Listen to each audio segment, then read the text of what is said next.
তোমরা তো জানো যে ঈদের দিন থেকে স্টার সিনেপ্লেক্সে আমার ছবিটা চলতেছিল।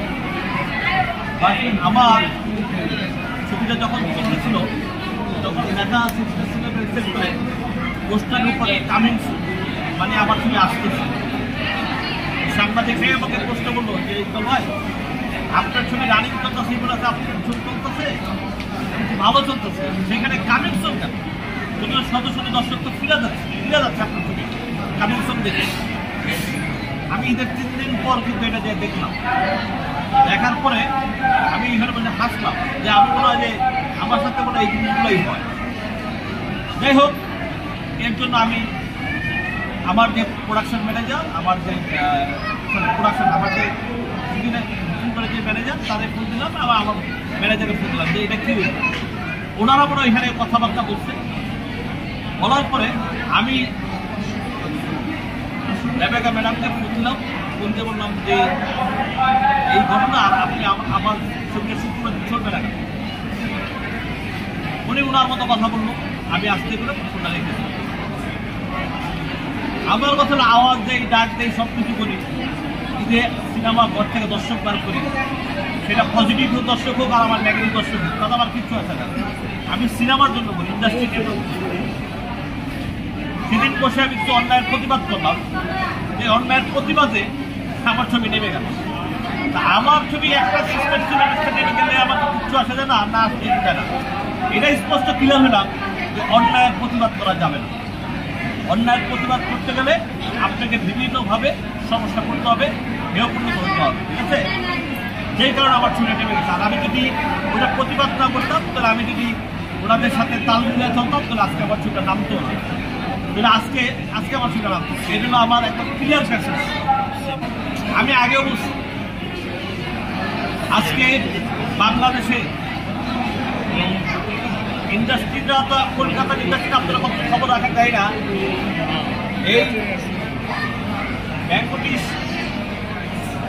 পুরো ছবিটার প্রডিউসার কিন্তু তারা। আমাদের বাংলাদেশের কিছু মানুষের কাঁধে বন্দুক রেখে কয়েক কোটি টাকা নিয়ে চলে যাবে বাংলাদেশ থেকে, কয়েক কোটি টাকা বাংলাদেশ থেকে নিয়ে চলে যাবে, আমাদেরকে সৎ ব্যবহার করে। এগুলো বলতে গেলেই আমরা ভালো না, খারাপ। অন্যায়ের প্রতিবাদ করা যাবে না, এটা কিন্তু স্পষ্ট। আমাদের সংগঠনের আহ্বায়ক খুশমাই বলছে যে এটা ব্যাংকটিস্টের ছবি। আমাদের রাষ্ট্রপতির ছেলে আদনান সাহেব বলছে, হ্যাঁ, আদনান সাহেব তো ব্যাখ্যা দিয়ে দিচ্ছে। এমবিআর মাত্র 20 লাখ টাকা দেখিয়ে এই ছবি সেন্সার করল। সেন্সারও যে একই দেখলাম। এই ছবি আমি কিন্তু তুফান ছবি দেখছি, সেইখানে টোটাল ভাষাটা কলকাতার ভাষা। আমাদের মাতৃভাষা বাংলাদেশ, আমরা শিখলে বাংলাদেশের কথা শিখি।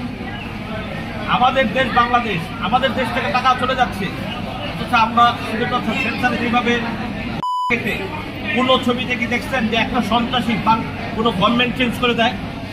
এটা পৃথিবীর কোনো নিয়মে আছে যে একজন সন্ত্রাসী পুরো গভর্নমেন্ট চেঞ্জ করে দেয়?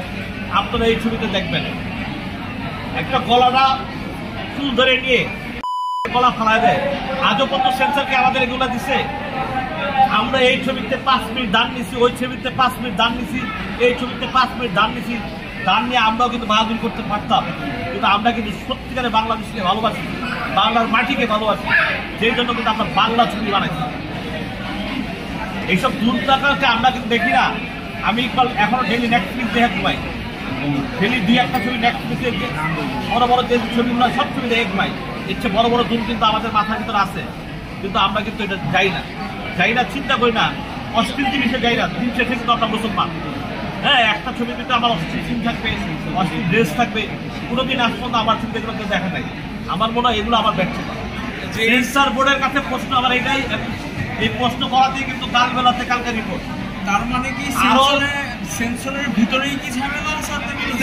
সেন্সরে এই ধরনের ছবি সেন্সর কি কোনো আজ পর্যন্ত আমার মনে আছে ডেড বডি ছবি যখন আমি সেন্সর করাই, তখন সেন্সর ভাইস চেয়ারম্যান আমাকে বলে যে আপনি এইভাবে কেন মারলেন?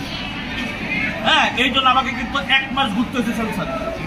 অথচ ফালাই দিল, সেই কল্যাণ নিয়ে একটা দূরে ফেলতে পারলো, সেটা একদিনে সেন্সার হয়ে গেল। তাহলে সেন্সর বোর্ডে কি দুর্নীতিবাজ আছে এমন মনে করছে? এইটা সেন্সারে কি আছে না, সেটা সেন্সারে আমি চোখে দেখাই দিলাম, সেন্সার বোর্ডের মেম্বারদেরকে চোখে দেখাই দিলাম। কিন্তু দেখা দেওয়ার পরও তো ফল এখন আমি একটা কথা বলি, আমি আর একলা কত বলবো, একলা বলে তো সালা আমি তো আমার নিজের দৃষ্টিসুদ্ধা জ্ঞান দিই। আজকে বলা ছেড়ে দেয়, কেউ আমার জ্ঞান দিবে না। উচিত কথা বলে ছেড়ে দেয়, কেউ আমার জ্ঞান দিবে না। আমি কিন্তু দর্শকদের সাথে বসে কিন্তু আমি তোমার ছবি দেখছি হলে, সিনেমা হলে, ঠিক আছে? এবং ওই দর্শকরা কিন্তু আমি দাওয়াতে দর্শকের তালিও মারছি যে ইকবাল ভাইসের ছবি দেখছি, আমি তোমার কিন্তু হলে দেখছি। হ্যাঁ, সেখানে তো বক্তব্য ছিল না, হলো 300 বক্তব্য ছিল, তারা দুটার সাথে তার তালিও মারছে। এই যে আমি কথাগুলো বললাম, এই কথাগুলো বলে অ্যাকচুয়ালি আমার জীবনে দুটা জিনিস শিখি নাই।